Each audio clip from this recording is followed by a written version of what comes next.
Introduction to trigonometry. Fine, आप लोगों ने क्लास 9 में और उससे पहले भी राइट ट्राइंगल देखा होगा। Fine, you must have seen this right triangle.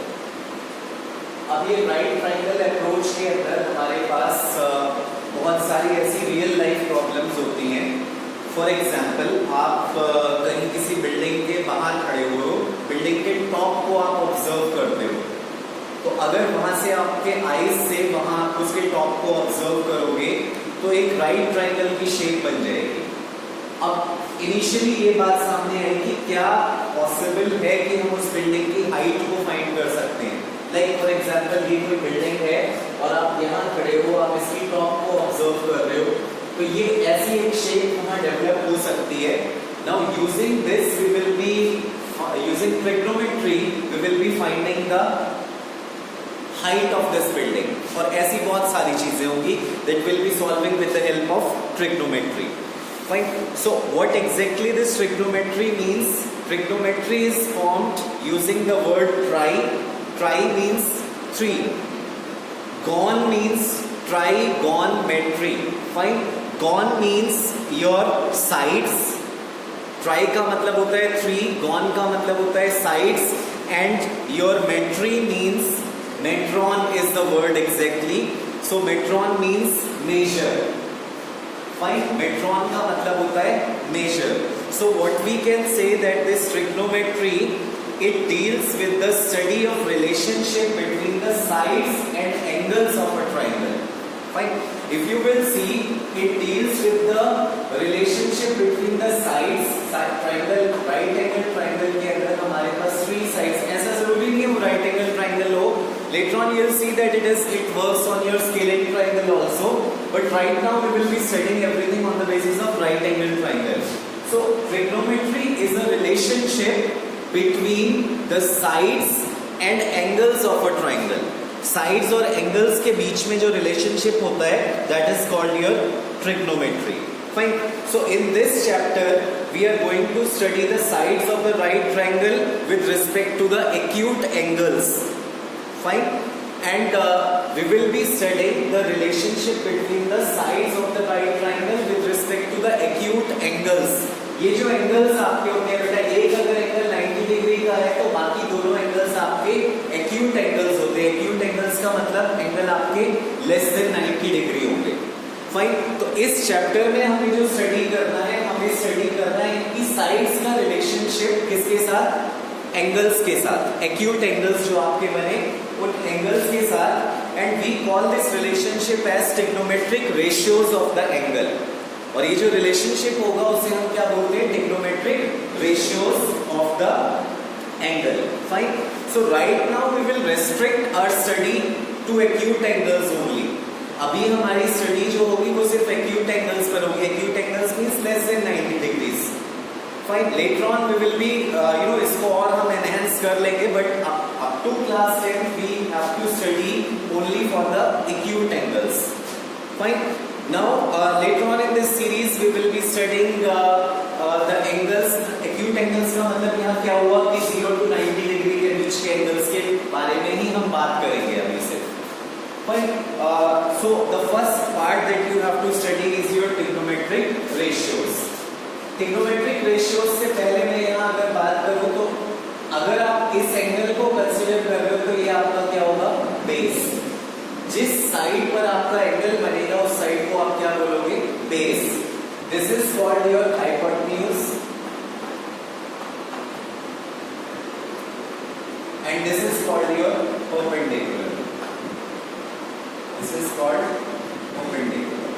Fine बेटा, अगर आपने ये एंगल कंसीडर किया तो इसके सामने वाला परपेंडिकुलर होगा। अगर आप ये एक्यूट एंगल कंसीडर कर रहे हो तो उसके सामने वाला परपेंडिकुलर होगा। एक और चीज मैं आपको बता दूं, आप लोगों ने पढ़ा होगा complementary angles. Complementary angles, complementary angles are those whose sum is 90 degree. यहां अगर ये एंगल थीटा है तो ये एंगल इसका क्या है? कॉम्प्लीमेंट्री। कॉम्प्लीमेंट्री का मतलब इन दोनों एंगल्स का सम क्या होगा? 90 डिग्री, क्योंकि ट्राइंगल के तीनों एंगल्स का सम हमारा कितना होता है? 180 degree. So if this angle is theta तो यहाँ एक अप्रोच तो आपको जो हमेशा याद रखनी है वो क्या होगी कि इस एंगल के सामने वाला हमेशा परपेंडिकुलर होगा। जिस एंगल को आप स्टडी कर रहे हो उस एंगल के सामने वाला हमेशा क्या होगा आपका perpendicular. So if you are taking 90 minus theta as angle तो आपका परपेंडिकुलर ये बन जाएगा, बेस ये हो जाएगा। बेस का मतलब होगा जिसके ऊपर आप एंगल बना रहे हो वो आपका बेस होगा। And you know it very well, hypotenuse जो होता है आपका, it is the longest side. Hypotenuse क्या होती है आपकी? longest side is called your hypotenuse. So the first thing that we are going to start today is your trigonometric ratios. We are going to study trigonometric ratios. Now see what exactly will happen here. हमें ratios लेना है sides का और उस relationship को angle के साथ connect करना है। Fine, and then we will call it as trigonometric ratios of the angles. फिर हम उसे क्या बोलेंगे? Trigonometric ratios of the angles. So when we take, if we take sine, हमारा जो सबसे पहला trigonometric ratio होता है, that is called sine of, let me say, angle C. अब ध्यान से समझो, sine of angle C, ये angle C है आपका। इस एंगल C का जब आप साइन लोगे तो what will you take? Side opposite to angle C, side opposite to this vertex C, side opposite to this vertex C divided by hypotenuse. So how we have defined the sine of angle C? It is defined as side opposite to C divided by hypotenuse. तो देखो बेटा, अब इसको इन्होंने एक short form दी। Exactly हमारे पास ये sign word होता है SINE। किसी भी एंगल का हम साइन फाइंड करेंगे और वो हमने कैसे डिफाइन किया? वो हमने डिफाइन किया उस एंगल के सामने वाली side divided by it's hypotenuse. तो वहां से अब इसको इन्होंने एक शॉर्ट फॉर्म लिख दिया इस टाइप से, sine C it is equals to what is side opposite to this C के ऑपोजिट साइड कौन सी है? AB और divided by hypotenuse. What is hypotenuse here? AC। Fine. So we people will see कि angle C के सामने वाला, अभी मैंने आपको बताया था कि किसी भी एंगल के सामने वाली साइड राइट ट्रायंगल के अंदर क्या होती है? परपेंडिकुलर। और हाइपोटेन्यूज आप जानते ही है। तो अगर परपेंडिकुलर को मैं P से डिनोट करूं और हाइपोटेन्यूज को H से डिनोट करूं तो मुझे साइन C क्या मिला? Perpendicular upon hypotenuse.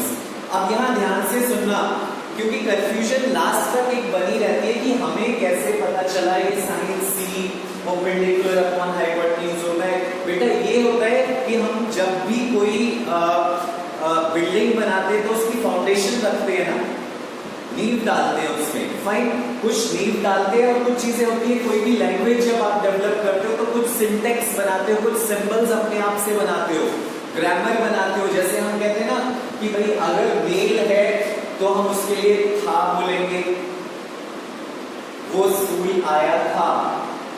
अब अगर लड़की है, खुशी स्कूल आया था तो नहीं बोलोगे, आप क्या बोलोगे? खुशी स्कूल आई थी। अब कोई यूं कहे कि था मेल के लिए क्यों यूज कर रहे हैं और थी फीमेल के लिए क्यों यूज कर रहे हैं? क्योंकि हमने लैंग्वेज बनाई, उसकी एक ग्रामर बनाई, उस ग्रामर में हमने एक रूल बनाया। क्या रूल बनाया? कि हम मेल के लिए ये यूज करेंगे, फीमेल के लिए ये यूज करेंगे। ऐसे ही हमें पता है कि ये एक राइट ट्रायंगल है। अगर यहाँ मैं इनकी साइड्स का रेशियो लूंगा तो रेशियो मुझे कैसे, कितने टाइप के रेशियोज मेरे बन सकते हैं? मैंने आपको प्रीवियस क्लास में बना के दिखाया भी था कि अगर हम इन साइड्स का रेशियो लेने लगेंगे तो हमारे पास 6 रेशियोज ही बनेंगे अलग अलग, बिकॉज 3 साइड्स है मेरे पास। एक बार में मुझे 2 साइड्स लेनी है, रेशियो के लिए 2 साइड्स लेनी पड़ेगी। तो वहां टोटल पॉसिबल रेशियोज कितने होंगे मेरे पास? 6 रेशियोज होंगे पॉसिबल। अब वो 6 रेशियोज को उन्होंने कनेक्ट कैसे किया? देखो मैं आपको बताता हूँ 6 रेशियोज कैसे होंगे।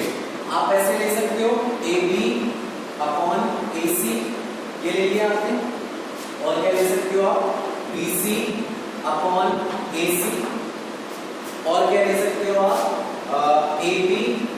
Upon BC। अगर मैं कहूं इनकी साइड्स को, इस ट्रायंगल की साइड्स को, साइड्स का रेशियो लो, तो ये रेशियोज बने तीन, और तीन रेशियोज क्या हो सकते हैं? AC upon AB, AC upon BC और BC अपॉन AB। अब मेरे पास इसके अलावा क्या कोई और रेशियो बन सकता है? नहीं बनेगा। तीन साइड्स हैं, दो साइड्स एक बार में हमें लेकर चलनी होती है। मैंने एक बार आपको हिंट दिया था कॉम्बिनेशन का। जैसे कॉम्बिनेशन कैसे कि हमारी क्लास में मान लो 10 बच्चे हैं, सब एक बच्चे एक दूसरे से हाथ मिलाते हैं, तो टोटल कितने हैंडशेक्स होंगे? इस टाइप के क्वेश्चन होते हैं जिसमें हम कॉम्बिनेशन लगाते हैं। तो यहाँ तीन साइड्स हैं, मुझे एक बार में रेशियो के लिए दो साइड चाहिए, तो मैं क्या करूंगा? ये रेशियो मैंने ली, वो मेरे पास 6 बनेंगे पॉसिबल केसेस। फाइन, तो ये 6 पॉसिबल केसेस हमारे बन गए। अब एक और चीज सोचना कि कैसे इन्होंने डिफाइन किया। इन्होंने देखा पहले इस रेशियो को, लेट्स से इस केस में हमारे पास रेशियो क्या होगा? AB upon AC, AB upon AC, यानी कि AB अपॉन AC। तो इन्होंने जब इस रेशियो को एंगल के साथ, हमने क्या कहा था? रेशियो को किसके साथ कनेक्ट करना है? एंगल के साथ। तो रेशियो को एंगल के साथ कनेक्ट करना है, तो हमने एंगल कौन सा लिया? उसके सामने, मतलब इस साइड के ऑपोजिट एंगल। ऐसे ही हमने उसको डिफाइन किया कि एंगल C का जब आप साइन लोगे तो क्या होगा? Side opposite to angle C divided by hypotenuse, it will give you sine of the angle C। Is it fine? इसके बाद दूसरा जो हमने ट्रिग्नोमेट्रिक रेशियो डिफाइन किया, वो हमने डिफाइन किया cosine of angle C। Fine, तो जब हमने cosine of angle C define किया, so we will say side adjacent to C के एडजेसेंट साइड कौन सी है आपकी? BC। Fine, BC divided by hypotenuse, तो यहां आपने क्या लिख लिया? This is your hypotenuse.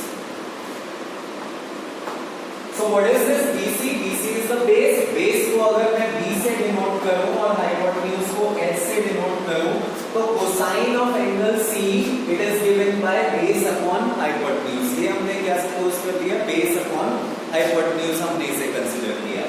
उसके बाद थर्ड पार्ट जो हमारे पास आता है, देखो तीसरा रेशियो, एक रेशियो क्या हो गया? This side divided by this divided by this. Third ratio हमने लिया, उसे डिफाइन किया हमने tangent of angle C।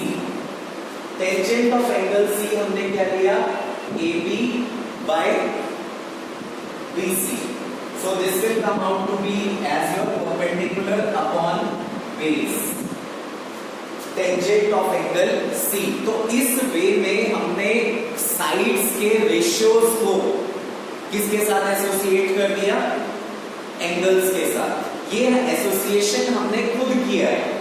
Is it fine? ये एसोसिएशन हमने खुद किया है। अब इसी चीज को हम आगे चल के ना फिर एक्यूट एंगल पर भी प्रोसीड करा देंगे। So this is what you people came to know कि how we can frame, how we can associate sides of a right triangle, ratio of the sides of a right triangle with the angles. Fine, तो हम लोगों ने क्या क्या define कर लिया? सबसे पहले हमने साइन C डिफाइन किया। What is your sine C? Sine C is your perpendicular upon hypotenuse. उसके बाद हमने कोसाइन C डिफाइन किया।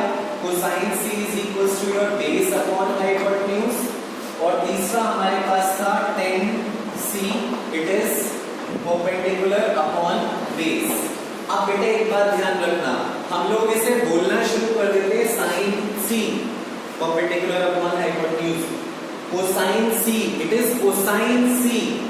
जैसे शॉर्ट फॉर्म हम घर में छोटा नाम रख लेते हैं ना, आदित्य नाम है, वी कॉल आदि। फाइन, तो वही चीज है यहाँ पर। ये टर्म क्या है? कोसाइन, उसे क्या लिख देते हैं हम? cos C, it is given by perpendicular base upon hypotenuse. Third हमारे पास होता है tan C, it is given by perpendicular upon base. So this is how we get the first three trigonometric ratios. तो अभी जो मैंने ratios लिखी थी उसमें हमने देखा था कि तीन रेशियो तो हमारी सीधी थी, फिर उनकी रिवर्स की हुई थी हमने अगली 3 रेशियोज के लिए। तो साइन का जो रिवर्स हमने लिखा उसको हमने लिखा कोसेक। और इसका भी मैं टर्म बताता हूं पहले आपको। We call it as cosecant of angle C. Cosecant of angle C, it is given by hypotenuse upon perpendicular. Cos का जो रिवर्स लेते हैं हम लोग उसे बोलते हैं secant of angle C, it is hypotenuse upon base. और tan का जो रिवर्स लेते हैं उसे हम बोलते हैं cotangent of angle C, it is equals to base upon perpendicular. So now in the short form हमने क्या लिखी? cosec C it is equals to hypotenuse upon perpendicular. Then we have sec C. secant form लिखते हैं sec. sec C it is hypotenuse upon base, and the last one is cot C it is base upon perpendicular. तो इस वे में हमने अपनी 6 trigonometric ratios define कर ली. We have the 6 trigonometric ratios: sine, cosine, tangent, cosec, sec, cot. Sine होता है आपका perpendicular upon hypotenuse. अब माइंड में ये रखना कि जब भी साइन निकालना है तो जिस एंगल का आप साइन निकाल रहे हो उसकी opposite side divided by hypotenuse. Cosine निकालना है तो बेस अपॉन हाइपोटेन्यूज, टेन निकालना है तो परपेंडिकुलर अपॉन बेस. अब इसको लर्न करने की हमारे पास बहुत सारी शॉर्टकट टेक्निक्स हैं.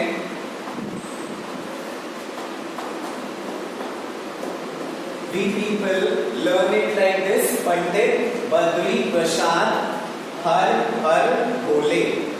पंडित, बद्री, प्रसाद, हर हर बोले. Fine, quite easy to learn. आप पंडित, बद्री, प्रसाद, हर हर बोले, ये पहला जो आया आपके पास P अपॉन H, ये क्या है आपका sine of the angle. B अपॉन H जो आया वो कोसाइन ऑफ द एंगल, और P अपॉन B आया वो टेन ऑफ द एंगल. उसके बाद आपको कोसेक, सेक, कॉट निकालना है तो इनको क्या कर दो, reverse. Hypotenuse upon perpendicular, hypotenuse upon base, base upon perpendicular. तो याद रखना, अगर हमें 6 ट्रिग्नोमेट्रिक रेशियोज को याद करना है तो we will be remembering it like this: Pandit, Badri, Prasad, हर हर बोले. ठीक है बेटा. बेस कौन सी साइड होती है? इसमें सबसे बड़ी कंफ्यूजन जो बच्चों को होती है वो ये होती है कि हम बेस किसे लें. अगर मान लो मैंने ये ट्राइंगल बना लिया और ये एंगल ले लिया थीटा. अगर मैंने ये थीटा ले लिया, ये राइट एंगल ट्राइंगल है मेरे पास, तो ये साइड क्या होगी, बेस, और ये साइड आपकी क्या होगी, परपेंडिकुलर. ये चीज बिल्कुल कंफर्म्ड होती है हमारी कि हम जिस एंगल को मान के चल रहे हैं, जिस एंगल के बारे में पढ़ने जा रहे हैं, उस एंगल पर, उस एंगल के सामने वाली साइड हमेशा क्या होगी, परपेंडिकुलर, और जिस पर वो एंगल बना होगा वो बेस, और लॉन्गेस्ट साइड आपको मालूम है आपकी हाइपोटेन्यूज होती है. Fine. So in this way you can remember how we can learn the trigonometric ratios using the result Pandit, Badri, Prasad, Har, Bole. Fine. Just remember this and then you can find any of the trigonometric ratios. अब बात करते हैं, छोटा सा example लेते हैं हम कि we have a right angle triangle ABC. Right angle triangle है हमारे पास ABC. वहां tan A की वैल्यू हमें गिवन है. If tan A is equals to 4/3, find other trigonometric ratios. These are the very basic questions that you will get. तो आप देखो बेटा, एंगल A की बात कर रहे हैं, ये राइट एंगल ट्राइंगल हो गया आपके पास. This is angle A, B, C, right angle at B. tan A आपको दे दिया 4/3. तो अब यहाँ कुछ लोगों को ये कंफ्यूजन होता है, कुछ लोग ये मान के चलते हैं कि tan थीटा जो होता है वो तो मालूम है ना, पंडित, बद्री, प्रसाद, हर हर बोले, साइन, कॉस, tan. तो tan थीटा क्या होगा, परपेंडिकुलर अपॉन बेस. कुछ बच्चे ये ले लेते हैं कि परपेंडिकुलर तो ले लो 4 और बेस ले लो 3। यहां परपेंडिकुलर 4 जरूरी नहीं है 4 हो, बेस जरूरी नहीं है 3 हो, क्योंकि अगर मैंने परपेंडिकुलर को ले लिया 12 और बेस को ले लिया 9, तब भी अगर आप रेशियो लोगे तो 3 4 12 और 3 3 9, तब भी रेशियो कितना आ रहा है 4/3। इसका मतलब ऐसा जरूरी नहीं है कि ये जो 4/3 आया ये सिर्फ उस ट्राइंगल के लिए काम करेगा जिसका परपेंडिकुलर 4 है और बेस 3 है। ये उस ट्राइंगल पे भी काम कर रहा है जहां परपेंडिकुलर 12 है और बेस 9 है, क्योंकि जब हम रेशियो लेते हैं किसी भी चीज की तो हम हमेशा उसे लोएस्ट फॉर्म में लिखते हैं। लोएस्ट फॉर्म का मतलब हम एचसीएफ लेकर के न्यूमरेटर डिनोमिनेटर को कट कर देते हैं। तो ऐसे केस में हमेशा जब भी आपको 10 जैसे मैंने दे दिया 4/3, तो परपेंडिकुलर कितना हो जाएगा इस केस में? Perpendicular it is equals to 4k suppose करो, k इज एनी कांस्टेंट, और बेस को आप सपोज करोगे 3k, यहां भी k कोई k दोनों सेम लिए आपने। अब देखो आप परपेंडिकुलर अपॉन बेस लो तो यहां क्या आ गया 4k/3k, k से k कट गया, रेशियो क्या आया 4/3। तो परपेंडिकुलर आपके पास आ गया 4k, बेस आपके पास आ गया 3k। अब आपने थ्योरम पढ़ी है पाइथागोरस थ्योरम, यहां हमें मैक्सिमम क्वेश्चंस में उसका यूज करना पड़ेगा। परपेंडिकुलर आपको मालूम है, बेस आपको मालूम है, हाइपोटेन्यूज निकालने के लिए हमारी पाइथागोरस थ्योरम कहती है perpendicular square plus base square it is equals to hypotenuse square. तो परपेंडिकुलर स्क्वायर करोगे तो 4k square plus base square करोगे तो it is 3k square it is equals to hypotenuse square. So ये perpendicular square कितना हो जाएगा 16k square plus 9k square it is equals to hypotenuse square. 16k square plus 9k square आपका हो जाएगा 25k square is equals to hypotenuse square. 25k square को मैं लिख सकता हूँ 5k का होल स्क्वायर, ये आ गया आपका हाइपोटेन्यूज स्क्वायर। तो यहां से हाइपोटेन्यूज आपको कितना मिल गया 5k, तो ये हाइपोटेन्यूज की वैल्यू आपकी आ गई 5k। अब आप अपने बाकी ट्रिग्नोमेट्रिक रेशियोज लिखना शुरू करो बेटा। सबसे पहला हम लिखेंगे sin a।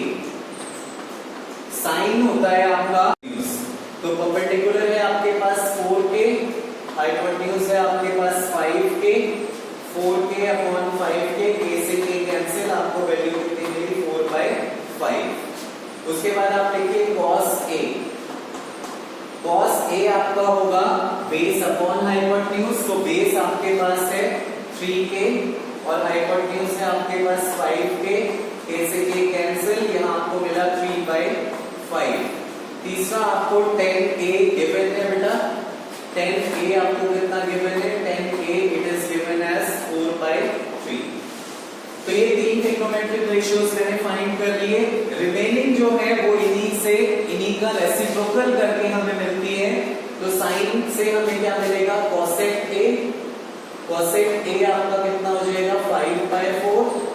cos से आपको क्या मिलेगा sec a, sec a cos का रेसिप्रोकल 5/3 और tan का रेसिप्रोकल आपका cot a, cot a is equals to 3/4। So in this way you can find all the trigonometric ratios। अगर आपको एक trigonometric ratio दे रखी है तो उसकी हेल्प से आप बाकी सारी की सारी trigonometric ratios फाइंड कर सकते हो।